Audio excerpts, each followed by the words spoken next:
Next question in this exercise, question 211. The graphs of y equal to px, which is a polynomial in terms of x, are given in figure 2.10 below.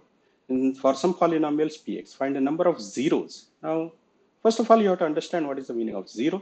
Zero is that particular value of x for which the entire polynomial becomes equal to zero. If you plot a graph, that will be the value of x for which the entire graph is either crossing the x-axis or barely touching the x-axis. So let's see. In the first case, this particular graph is of a straight line, and no matter how much you extend on either side, that graph is never going to touch the x-axis because the line is simply parallel to the x-axis.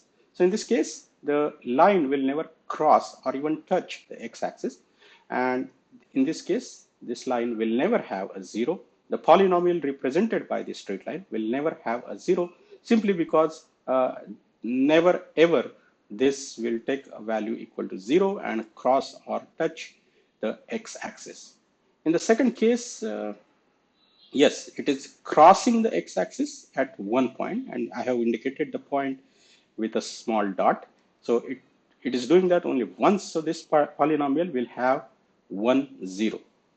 In this case, you can locate 3 distinct points at which the graph is crossing the x-axis. So this will be having 3 zeros.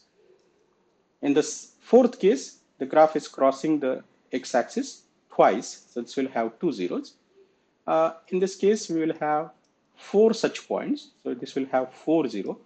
And in the last case, I can locate 3 points where either it is crossing the x-axis or barely having x-axis as tangent, barely touching the x-axis.